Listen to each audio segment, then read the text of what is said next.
Students, हमने spring पे वज़न लटकाते हुए यानी लोड लटकाते हुए उसकी लंबाई में इजाफा यानी कि एक्सटेंशन को रिकॉर्ड किया था। तो मज़ीद उसी के बारे में डिस्कस करेंगे।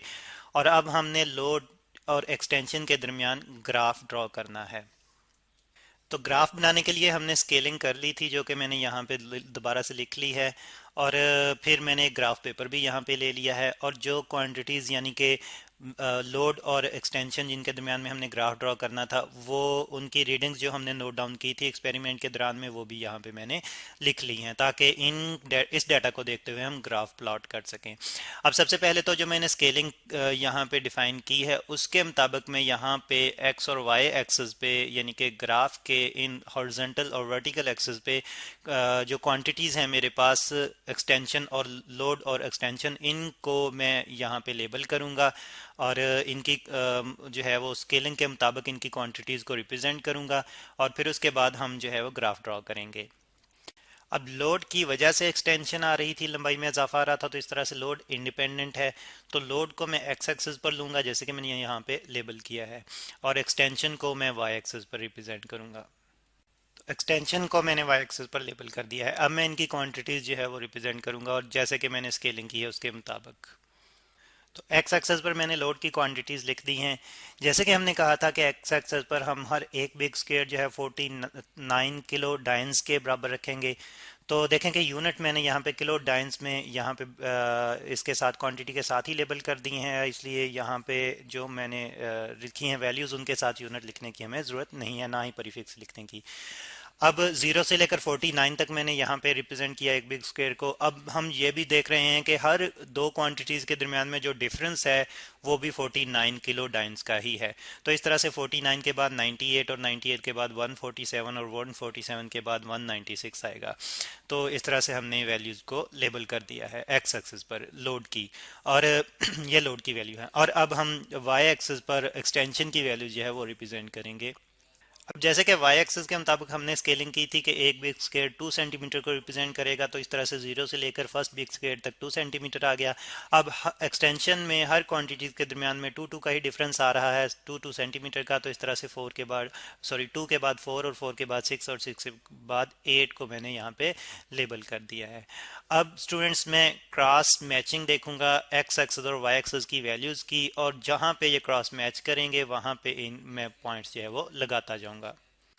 तो जैसे कि हमने देखा था कि 49 किलो डाइंस यानी कि 49,000 डाइंस जो है उस वक्त एक्सटेंशन 2 सेंटीमीटर की आ रही है। तो 49 और 2 को अगर हम क्रॉस मैच करें ग्राफ के मुताबिक, तो इस पॉइंट पे आके ये क्रॉस मैच हो रहे हैं। ठीक है, तो इस पॉइंट को मैंने मार्क कर दिया है। इस तरह से अगर हम 98,000 यानी कि 98 किलो डाइंस और पे एक्सटेंशन देखे तो वो 4 आ रही थी। तो 4 और 98 का जो क्रॉस मैच है वो यहाँ पे हो रहा है, तो इस पॉइंट को मैंने मार्क कर दिया। और 147 पे एक्सटेंशन 6 आ रही थी, तो इसका क्रॉस मैच यहाँ पे आ रहा है, तो इस पॉइंट को मैंने मार्क कर दिया। इसी तरह से 196 पे जो एक्सटेंशन आ रही थी वो 8 आ रही थी, तो यहाँ पे इसको मैंने मार्क कर दिया। अब इन पॉइंट्स को हम ज्वाइन करेंगे आपस में, और देखेंगे कि हमारे पास एक इंक्लाइंड स्ट्रेट लाइन जो है वो बनेगी।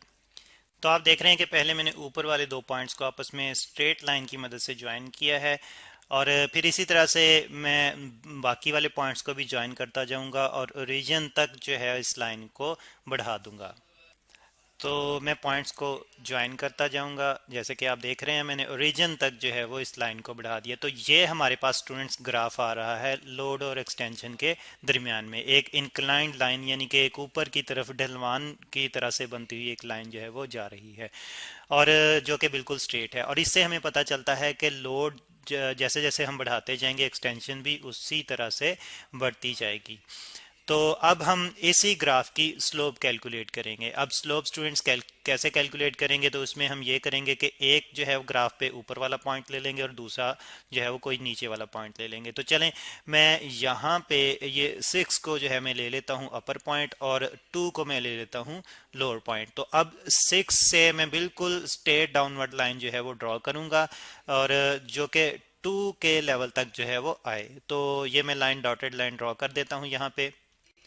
तो आप देख रहे हैं कि 6 से मैंने एक डॉटेड लाइन जो है वो ड्रॉ की है नीचे की तरफ बिल्कुल स्ट्रेट, और जहां तक 2 का लेवल आ रहा था, .2 का लेवल आ रहा था, वहां तक मैंने ड्रॉ की है। यानी कि एक्चुअली मैं ये वाई एक्सिस के लिहाज से ड्रॉ कर रहा हूं, और एक्स एक्सिस के लिहाज से अगर हम देखें तो मैंने पॉइंट सेलेक्ट किया 147 का, और दूसरा पॉइंट मैंने सेलेक्ट किया 49 का। तो या जस्ट अगर हम ग्राफ के लिहाज से देखें तो एक ये पॉइंट, इस पॉइंट से मैंने बिल्कुल स्ट्रेट डाउनवर्ड लाइन ड्रॉ की है।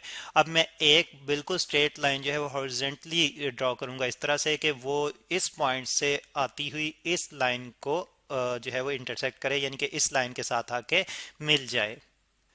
तो ये भी डॉटेड लाइन ड्रॉ की हमने यहाँ पे, और हम देख रहे हैं कि अब ये जो है वो लाइनें जो हैं वो आपस में बिल्कुल स्ट्रेट परपेंडिकुलर लाइंस जो हैं आपस में, यानी कि 90 डिग्री का एंगल बनाते हुए आपस में मिल रही हैं। तो अब स्टूडेंट्स इनकी मदद से हम स्लोप कैलकुलेट करेंगे, और कैसे कैलकुलेट करेंगे, तो अब इसके लिए मैं ये करूँगा कि मैं देखूँगा कि ये वाली लाइन जो है ये जो वर्टिकली ड्रॉ की है ये क्योंकि पैरेलल है वाई एक्सिस के, यानी कि उसी डायरेक्शन में जिस डायरेक्शन में वाई एक्सिस है।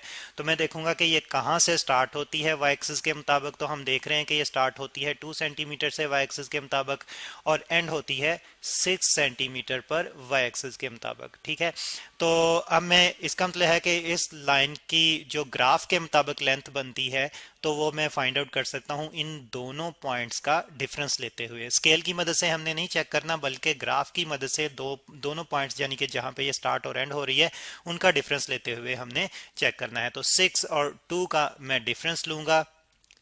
तो जैसे कि आप देख रहे हैं स्लोप ऑफ ग्राफ हमने लिखी है, पहले तो डिफरेंस लिया है इन्हीं का इस लाइन के मुताबिक, यानी कि इसके स्टार्टिंग और एंडिंग पॉइंट का 6 - 2 का, और सेंटीमीटर में है तो साथ में मैंने सेंटीमीटर लिख दिया। अब मैं ये वाली जो लाइन मैंने नीचे वाली लाइन ड्रॉ की थी हॉरिजॉन्टली, तो इसका भी मैं स्टार्टिंग और एंडिंग पॉइंट देखूंगा। तो इसका एंडिंग पॉइंट 147 किलो डाइन्स है और स्टार्टिंग 49 किलो डाइन्स है। तो इनके दरमियान भी मैं डिफरेंस लूंगा। तो ये मैंने डिफरेंस ले लिया 147 और 49 के किलो डाइन्स के दरमियान। और आप देख रहे हैं कि मैंने जो वाई एक्सिस पे जो डिफरेंस लिया है, यानी कि वर्टिकल लाइन का जो मैंने डिफरेंस लिया है वो स्टार्टिंग और एंडिंग पॉइंट का, वो मैंने नोमिनेटर में लिखा है, यानी कि एक फ्रैक्शन मैंने बनाई है।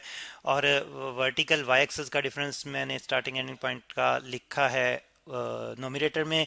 और जो मैंने यहाँ पे हॉरिजॉन्टल लाइन के स्टार्ट एंडिंग और स्टार्टिंग पॉइंट का डिफरेंस लिया था उसको मैंने लिखा है डिनोमिनेटर में, यानी कि एक फ्रैक्शन बन गई है। अच्छा खैर, ये हम डिफरेंस फाइंड आउट करते हैं और इसका रिजल्ट जो है इन डिफरेंसेस का फ्रैक्शन की फॉर्म में ही नीचे दोबारा लिखते हैं। तो डिफरेंसेस फाइंड आउट करके मैंने यहाँ पे लिख दिए हैं स्टूडेंट्स। अब हम देख रहे हैं कि 4 सेंटीमीटर जो है ये एक्सटेंशन को रिप्रेजेंट कर रहा है, और हमारे पास 98 किलो डायन जो है ये रिप्रेजेंट कर रहा है लोड को। तो तो यहाँ पे स्टूडेंट्स इसलिए मैंने x और f लिख दिया है। x रिप्रेजेंट कर रहा है एक्सटेंशन को और f रिप्रेजेंट कर रहा है लोड को, क्योंकि लोड भी एक फोर्स ही है। अब स्टूडेंट्स हुक्स लॉ के मुताबिक हम जानते हैं कि अगर हम स्प्रिंग कांस्टेंट फाइंड आउट करना चाहें तो k is equal to F over X आता है। तो इसका मतलब ये है कि यहाँ पे जो हमने स्लोप फाइंड आउट की है जो कि x ओवर f है, ना कि f ओवर x, तो इसको अगर हम उल्टा दें, यानी कि इसका अगर हम इन्वर्स ले लें तो इन्वर्स जो है वो f ओवर x बन जाएगा। तो स्लोप का इन्वर्स हमें क्या देगा? स्प्रिंग कांस्टेंट देगा। तो यहाँ पे मैंने लिख दिया है 1 ओवर स्लोप के बराबर है स्प्रिंग कांस्टेंट। तो स्टूडेंट्स हम फिर इन्वर्स लेंगे इसी का, इन वैल्यूज़ का, ताकि स्लोप का इन्वर्स हमारे पास आ जाए और रिजल्ट हम फाइंड आउट करेंगे कैलकुलेटर की मदद से।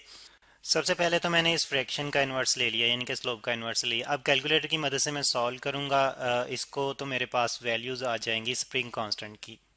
तो इस तरह से स्प्रिंग कांस्टेंट की वैल्यू हमारे पास आ गई 24.5 किलो डायंस पर सेंटीमीटर। लेकिन स्टूडेंट्स हम कांस्टेंट के साथ मोस्टली प्रीफिक्स रिप्रेजेंट नहीं करते, तो प्रीफिक्स को हम 10 की पावर में कन्वर्ट करके के की वैल्यूज़ लिखेंगे। तो इस तरह से k is equal to 24.5 multiply by 10 raise to power 3 dynes पर सेंटीमीटर हमारे पास आ गया। तो स्टूडेंट्स इस तरह से हमने ग्राफ ड्रॉ करना है एक्सटेंशन और लोड के दरमियान, और फिर उसकी स्लोप लाइन फाइंड आउट करनी है, जो कि मेथड मैंने आपको बताया। फिर उस स्लोप का अगर हम इन्वर्स लें तो हमारे पास स्प्रिंग कांस्टेंट आ जाता है, और ये स्प्रिंग कांस्टेंट डायन पर सेंटीमीटर में है, क्योंकि फोर्स यानी कि लोड जो है उसको हमने डायंस में लिया हुआ है, ना कि न्यूटन में।